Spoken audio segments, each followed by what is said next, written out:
Hello friends, કેમ છો? મજામાં? આપનું સ્વાગત છે તમારી પોતાની ચેનલ આનંદ એજ્યુકેશનમાં। વિદ્યાર્થી મિત્રો, સારી રીતે ભણવા માટે, સારા ગુણ મેળવવા માટે જો મોસ્ટ ઇમ્પોર્ટન્ટ હોય તો એ એક છે સ્ટડી નોટ્સ। જો તમને સારી રીતે સ્ટડી નોટ્સ બનાવતા આવડતી હોય અને તમે સારી રીતે સ્ટડી નોટ્સ બનાવો છો તો તમે ડેફિનેટલી સારા ગુણ મેળવશો અને તમે પરીક્ષાના દિવસે પણ વગર ટેન્શને એક્ઝામ આપી શકશો। તો વિદ્યાર્થી મિત્રો, આ વિડીયો પૂરેપૂરો જોજો, કારણ કે આ દરેકે દરેક વિદ્યાર્થી માટે ઇમ્પોર્ટન્ટ વિડીયો છે।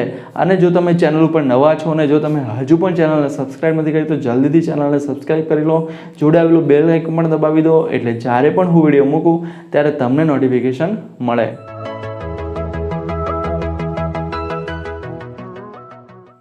વિદ્યાર્થી મિત્રો, સૌથી પહેલાં સમજીએ કે નોટ્સ એટલે કે સ્ટડી નોટ્સ શું છે। Okay, what? તો મિત્રો, સ્ટડી નોટ્સ એટલે જે તમે ભણી રહ્યા છો, જેમ કે તમે ગણિત ભણી રહ્યા છો, વિજ્ઞાન ભણી રહ્યા છો, તો વિજ્ઞાનનું ચેપ્ટર 1 તમે ભણ્યા તો ચેપ્ટર 1ના જેટલા પણ ઇમ્પોર્ટન્ટ પોઈન્ટ્સ હોય, ઓકે, તો એ તમે જે તમારા ચોપડામાં લખશો એ તમારી નોટ્સ છે।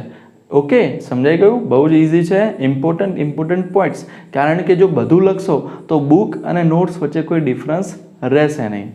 ત્યારબાદ સેકન્ડ ક્વેશ્ચન તમારો થઈ શકે કે વાય, કે શા માટે એ જરૂરી છે।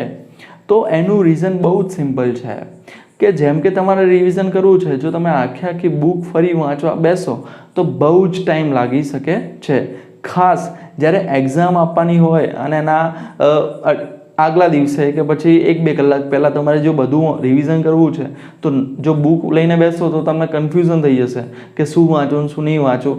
તો જો તમારી જોડે નોટ્સ હશે જે ફક્ત પરીક્ષા લક્ષી ઇમ્પોર્ટન્ટ પોઈન્ટ્સ હશે તો તમે ઇઝીલી એને રિવાઇઝ કરી શકશો અને સારી રીતે એક્ઝામ આપી શકશો, એ પણ કોન્ફિડન્ટલી, અને કોન્ફિડન્સ પણ તમારો વધશે। તો એટલા માટે જ સ્ટડી નોટ્સ બનાવવી મોસ્ટ ઇમ્પોર્ટન્ટ છે, જરૂરી છે।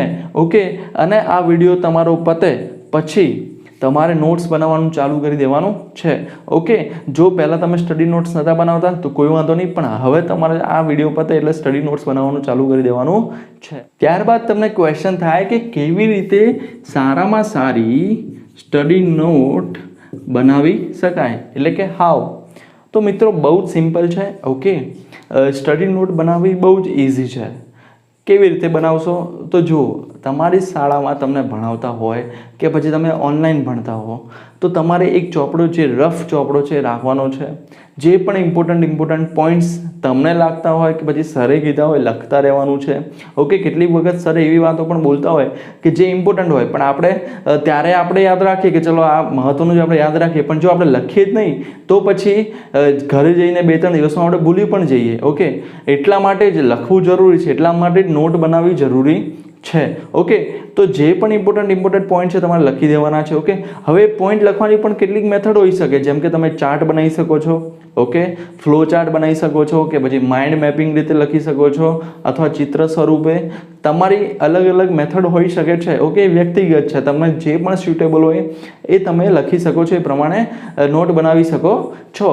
ઓકે, તો ભાઈ સરે જે લખાયું એ તમે રફ નોટમાં લખ્યું, પછી જે પણ ચેપ્ટરની તમે બનાવતા હો, જેમ કે તમે ધોરણ 10ના ચેપ્ટર નંબર 6ની નોટ બનાવો છો। ઓકે, ધોરણ 10માં ચેપ્ટર નંબર 6 જૈવિક ક્રિયા ચેપ્ટર છે તો એની નોટ્સ તમે બનાવો છો તો તમે જે પણ પહેલો ઇમ્પોર્ટન્ટ પોઈન્ટ હોય, બરાબર, ટોપિક હોય એ લખ્યો અને એના રિલેટેડ જે પણ મહત્વનું છે, જે એક્ઝામ ઓરિએન્ટેડ છે એ જ લખવાનું છે। જેમ કે હૃદય વિશે તમે નોટ્સ બનાવો છો તો હૃદયનો ટોપિક લખ્યો। ઓકે, તો હૃદયમાં જે પણ તમે આકૃતિ દોરી, પછી જે પણ પરિવહન થાય છે એને ચાર્ટ સ્વરૂપે લખી લો। ઓકે, જો સ્ક્રીન ઉપર તમે જોઈ શકો છો એ પ્રમાણે તમે લખી શકો છો, એટલે ખાલી 2 લીટીમાં તમને આખું હૃદય આવડી જાય। એટલે તમારે જ્યારે પણ રિવિઝન કરવું હોય તો ખાલી એટલું જ જોવાનું રહે તો તમને હૃદયની આકૃતિ પણ આવડી જાય, એનું નામ નિર્દેશન પણ આવડી જાય, અને એમાં જે પણ રુધિરનું પરિવહન થાય છે એ પણ તમને આવડી જાય।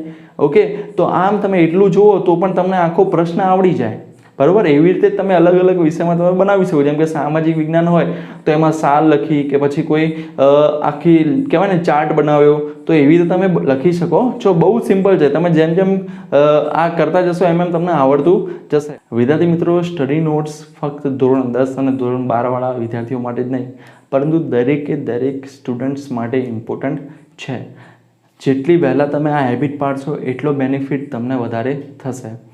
મિત્રો, આ જે પણ સ્ટડી નોટ્સ બનાવો છો એ બનાવતી વખતે ખાસ ધ્યાન રાખજો કે તમે ઓછામાં ઓછા પોઈન્ટ્સમાં ટોપિક આવરી લો.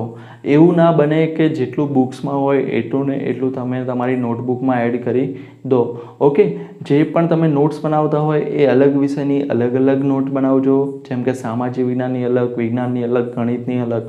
ઓકે, અને ચેપ્ટર હોય, પોઈન્ટ હોય, એની નીચે અંડરલાઇન કરવી, હાઇલાઇટ કરવું, તમારી રીતે તમે કરી શકો છો. પણ વધારે પડતા કલર્સ પણ યુઝ ના કરતા, જેથી વધારે ટાઈમ બગડે. ઓકે, અને મિત્રો જે પણ તમે નોટ્સ બનાવશો એ નોટ્સ તમને છેક સુધી કામમાં આવશે, એક્ઝામ સુધી કામમાં આવશે. ઇવન તમારા જો ભાઈ બહેન હોય કે પછી કોઈ તમારો મિત્ર હોય એને પણ તમે આ નોટ્સ આપશો તો એને પણ હેલ્પ મળશે. તો વિદ્યાર્થી મિત્રો, જે પણ આપણે આ વિડીયોમાં ચર્ચા કરી એની નોટ્સ આઈ એમ શ્યોર કે તમે બનાવી હશે. અને જો નથી બનાવી તો એક વખત ફરી વિડીયો ચાલુ કરો અને જોડે જોડે નોટ્સ બનાવતા રહો. નોટ્સ બનાવતી વખતે ખાસ ધ્યાનમાં રાખવાનું છે, જે મેં તમને આ વિડીયોમાં કીધું જ છે, ફરી એક વખત આપણે કહી દઈએ તો સૌથી પહેલાં તો નોટ્સ શા માટે જરૂરી છે? તો નોટ્સ એટલા માટે જરૂરી છે કે જેથી રિવિઝન કરવું હોય ત્યારે તમારે આખી બુક ના વાંચવી પડે. કોઈ પણ પોઈન્ટ્સનું, કોઈ પણ ટોપિકનું ફક્ત થોડા પોઈન્ટમાં જ નોટ્સ બનાવવાની છે. ઓકે, જ્યારે પણ તમારે ટોપિક રિવાઇઝ કરવો છે ફક્ત થોડા પોઈન્ટ વાંચો તમને આખો પ્રશ્ન યાદ આવી જાય એવી રીતે નોટ્સ બનાવવાની છે. નોટ્સ બનાવવાથી વખતે ખાસ ધ્યાનમાં રાખજો, તમારે ચાર્ટ્સ કે પછી ફ્લો ચાર્ટ હોય કે પછી માઇન્ડ મેપિંગની ટેકનિક હોય, એમ અલગ અલગ ટેકનિકનો તમે યુઝ કરી શકો છો. ઓકે, અને જે તમારા સર હોય કે પછી તમે જાતે કોઈ શોર્ટકટ ટ્રીક બનાવી હોય એ પણ તમે તમારી નોટ્સમાં લખી શકો છો. ખાસ અલગ અલગ વિષયની અલગ અલગ નોટ્સ બનાવવાની છે અને સારા અક્ષરે જાતે લખવાની છે. ઓકે, અને એક રફ નોટબુક પણ રાખી શકાય જેમાં સ્કૂલમાં જે પણ લખાયું હોય કે પછી કોઈ ટ્યુશનમાં કે પછી કોઈ કોચિંગમાં કે પછી વિડીયોમાં એ તમારે લખવાનું છે એમાં. અને એક જે મેઇન નોટ્સ છે એમાં એ એડ કરતાં કરતાં જવાનું છે, તમે થોડી ખાલી જગ્યા પણ રાખી શકો છો. તો મિત્રો આટલું ધ્યાન રાખજો અને સારામાં સારી નોટ્સ બનાવજો, એટલે જ્યારે પણ એક્ઝામ આવે ત્યારે તમને નોટ્સ હેલ્પફુલ થાય અને તમે સારા ગુણ લાવી શકો. તો વિદ્યાર્થી મિત્રો, જો આ વિડીયો તમને હેલ્પફુલ રહ્યો હોય તો વિડીયોને લાઇક કરજો, ચેનલને સબસ્ક્રાઈબ કરજો. ફરી મળીએ નેક્સ્ટ વિડીયોમાં. ત્યાં સુધી good bye, take care, all the best.